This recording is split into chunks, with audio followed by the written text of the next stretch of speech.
So today we are going to be doing something a little more simple.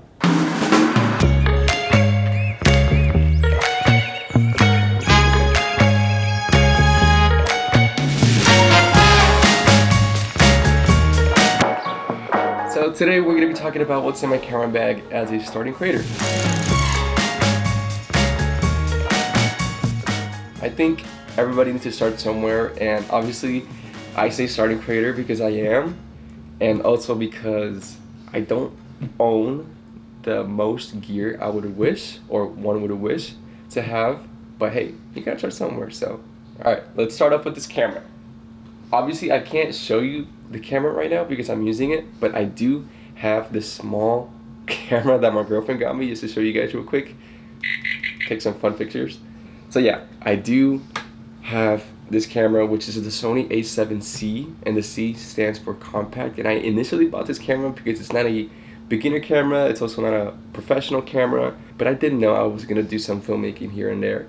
And so the C stands for compact, and I love it because you can literally take it anywhere. You can put it inside your pocket, inside your jacket, and honestly, it shoots 4K at 30 frames per second, which is the most that it can do. I got this camera like 2 years ago, and I think I've been learning more and more about this camera. I'm a Sony guy, so I shoot in S-Log. This is not a 10-bit camera, which most advanced cameras do have. There's 10-bit, 12-bit, 16-bit camera. This one, unfortunately, is an 8-bit camera, but I think it's just enough for YouTube as well. So basically, S-Log, if you don't know, it comes, you shoot in this flat profile, and then you can in post color grade it. Yeah, I think I've been getting into a little bit more, and honestly, with this camera, since I've been having it for 2 years, I've been practicing it, almost using it every day for everything, and I think I'm, for the first time, learning how to correctly use this camera. And I think that's something about this video we're gonna learn, is that we shouldn't move to the next big thing before we learn everything that with what we currently own right now. And so it's fun to know your stuff and actually practice it outside, and yeah, it makes the process so much funner and easier. Is it even funner a word? I don't know, but anyways, I'm gonna leave that in there. So I'm not gonna lie, camera came in so expensive, so for now I'm gonna stay with this one. But if I were to choose another camera, I'm obviously gonna stay with Sony, but it's probably going to be the A7S III or FX3. I'll probably have one of those in the future, but for now, this one gets the job done right. So on this camera right now, the lens that I have mounted on it is a Sigma 24-70, which I think is a versatile lens for everything, for vlogging, for cinematics. I think it's just right for starting creators. So that's why I bought it. I did so much research on lenses, and everybody's video was like Sigma. It's either Sigma 24-70 or the Sony 16-35. Those lenses are just the best lenses for creators right now. 24 is not the widest, but it is wide enough. I'm using 24 right now, and then 70 is not the farthest that it can go, but it's definitely just enough. The only downside really is that it's very, very heavy, like literally.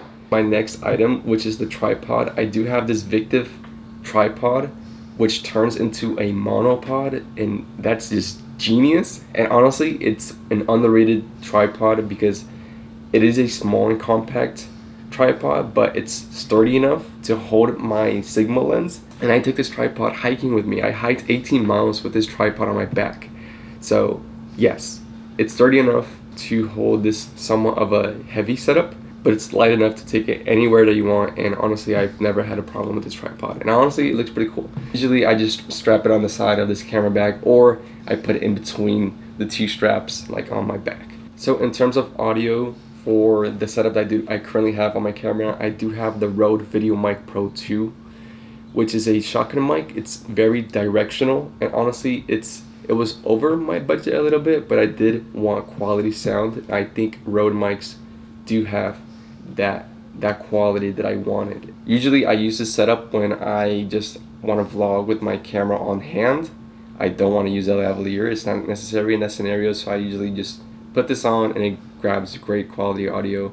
So we're gonna start off next with this lens right here. I did get it not so long ago, and This is a 11mm. Shout out to Kirk Kawana. It's a 1.8 11mm lens. Obviously Sony. Can't zoom in with it. It's a prime lens, but for vlogging, 11mm, I think it's surpassing a little bit. But if you want that ultra wide look, this one. So next up, we're gonna go with the drone. This is the DJI Mini 2. Everything that I have is kind of mini, and I think I'm gonna be growing on that, but I had to start with mini stuff because honestly I don't have the biggest camera bag either. It's always good to have a drone in your bag. You can get diverse with your shots and stuff. Honestly, if you learn how to use it well and learn how to use it with the controller and learn how to do some tricks and maneuver it quite well, you can get some amazing shots. And this is something I do have in my camera bag, which I wanted for so long because I think drones are just so special. I think it puts you apart with different creators because I don't think a lot of creators use drones in their vlogs. I don't think it's a necessity, but if you want to go out and spend some money, honestly a drone is probably the best thing you can do. So the only downside with this controller is that you have to connect your phone here. It does come with cables for iPhone and Samsung. You have to put your phone in there, which you need an app for, and then now it's an old model DJI drone, but the new versions now have like this built-in screen onto them. So if you want to spend a little bit more and want that screen, then go for those. But this one is not so expensive, and honestly for the size too. But if you're gonna upgrade for a bigger drone and heavier drone, I'd recommend getting a license as quick as possible because you want to not get in trouble. And also the bad thing about this drone, honestly, you're gonna need an extra set of batteries because this drone runs out of battery quick. It uses all of its juice on just a couple rides. So yeah. Next thing we have this. This is my action camera. It's in Hero 4. It's a GoPro, which is very old because they're already out with Hero 10. And I put this in my camera bag because you can always get diverse with your shots. You're never gonna know whenever you're gonna use this. If you want to go underwater, GoPro's got you covered. And I actually started vlogging with this back in the day. This is my first YouTube video here on this channel is actually with this GoPro. Next thing, I do have this Tascam lavalier mic, which I love. I actually got this lavalier when I was doing a wedding, and honestly the only downside on this one is that it's not a lavalier that connects straight to the camera, so you're gonna have to sync it in post. But usually a lavalier, you just put it on your shirt like this or on the inside. Try to find places that it's not visible. So usually I just sync it like this. I just sync it with this camera's audio and then this audio with the clap spike on in post. So yeah, you just grab it and you can literally just walk away, and you can probably still hear me over here. You can't even see me, but yeah, this is all synced up. I can be over here speaking very quietly and you can still hear me, which is pretty cool. A lavalier, I think, is a necessity if you're going to do some creative shots and you're going to be far away, or if you're going to be interviewing somebody, then you can just strap this onto them and you're good to go. The battery life on this Tascam lavalier is ridiculous. It doesn't die. It doesn't want to run out. And so yeah, I think a Tascam lavalier is honestly a must. Although I do wish I had this transmitter and receiver lavalier mic, but those are pretty expensive as well. So for now I'm using this one and I'll just sync it in post, but sooner or later I'm gonna buy one of those because the less editing the better that I have to do. Next thing up is something that I've been trying to include in my camera bag because I think it's a necessity to have. It's just this extra light to bring with you. Like, you can either put on your camera or just put it on the side on a tripod or wherever you can place it on and just have that extra lighting on you. So this one, actually, I have a power bank that I bring with me on the side over here. I do have a Type-C cable with me, so I can connect this power bank for my camera. But if I want to use it for my phone, so I can use the iPhone charger on it. Pretty much it's like, it's a compact thing that you can just literally bring anywhere if you need that extra light on you. So yeah, pretty cool, right? And so right now I do have 2 filters, which filters are so expensive. I thought filters were very cheap, but no, they're not. So we're gonna start off with this Tiffin filter.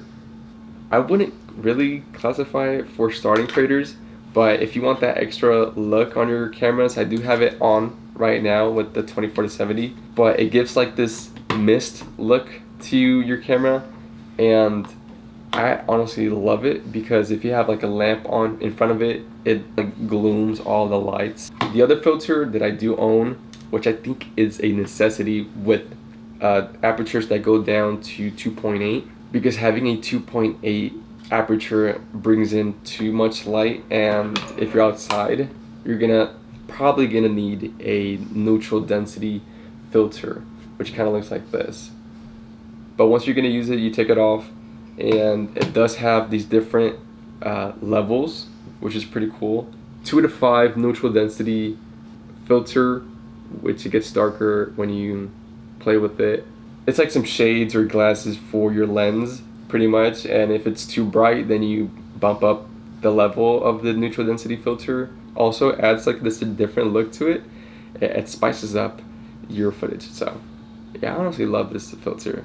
And last but not least is the DJI RS3 Ronin gimbal. That is a long name. I wouldn't consider this either as a starting for creators, but if you want some extra movement in your shots, not always static or hand holding, you could probably get your friend or something like that to help you out with, like I did in this intro. My friend, he's a long friend of mine, Dimitri, and I texted him this morning, hey, you're gonna have to help me out, and he said, all right, I got you. So yeah, he used his gimbal for the shots, and yeah, you can never go wrong with the gimbal. It just makes everything so much smoother. I think they're coming out with the RS4 or RS5, but yeah, camera equipment is so expensive, and also they come out with stuff too quick. So RS3. So yeah, this is currently the equipment that I do have as a starting creator. Honestly, I think it's gonna improve whenever I make some YouTube money. So yeah, that's a dream, make some money on YouTube, but I don't do this for the money. I do it because I really enjoy it. If I did everything for money, I wouldn't be doing it at all. So yeah, that's pretty much what I have, and honestly, I'm happy with what I have, and so yeah. Hold on.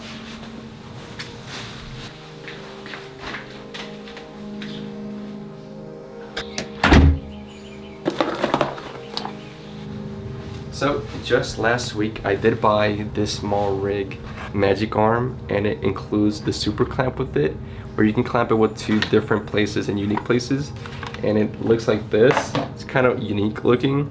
So yeah, this is the Magic Arm, and I've seen a lot of recent videos where people have been using this to just their upgrade, their filmmaking, and there are some really cool shots. So recently my friend Dimitri bought a skateboard, so hopefully we can clamp it to a skateboard and get some cool shots with it. So let's head over there to his house, and hopefully he's awake.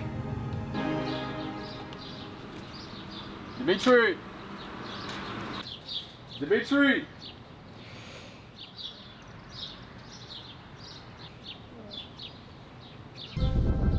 Dimitri!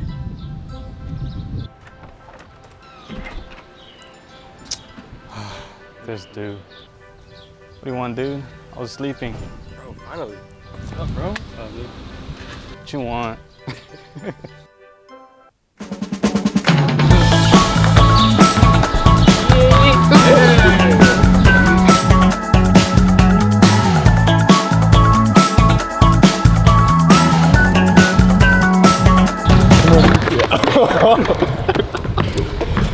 I can tell why these guys are professionals at skateboarding.